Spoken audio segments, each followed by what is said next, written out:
নমস্কার, চলে এলাম একটা ছোট্ট ব্লগ নিয়ে। গোলুর জন্মদিন, সেই উপলক্ষে এই রেকর্ডিংটা করেছি। তো চলে এলাম স্নান করে তাড়াতাড়ি আমার কাকা শ্বশুরের বাড়িতে। গোলুর জন্মদিনের রান্নাটা আমি করব। এই যে গোলু, যার জন্মদিন, চলে এসেছি এখানে রান্নার জায়গায়। আগে পায়েসটা বসিয়েছি, যেহেতু আমাদের বাঙালিদের জন্মদিনে পায়েসটাই লক্ষণ। আর এদিকে ডাল সিদ্ধ করতে দিয়েছি। এরপর পরপর রান্নাগুলো একে একে নামিয়েছি।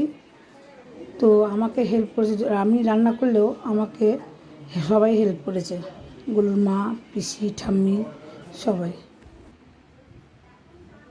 সে স্যালাড কেটে নিলাম, ফ্রুট স্যালাডও কেটে নিয়েছি। এবার অপেক্ষা করছি ডেকোরেশন শেষ হওয়ার।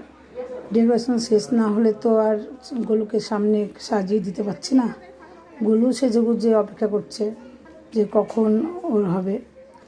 জন্মদিনের রান্নাটা আমি করলেও সবারই রান্নাটা আমি করিনি, রাঁধুনি আছে, রাঁধুনি রান্না করেছে। আমি শুধু গোলুকে যেটা দেওয়া হবে সেগুলো করেছি।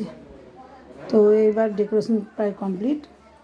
এবার আমরা গোলুকে সাজিয়ে দেব, সবাই মিলে আমরা সাজাচ্ছি একে একে।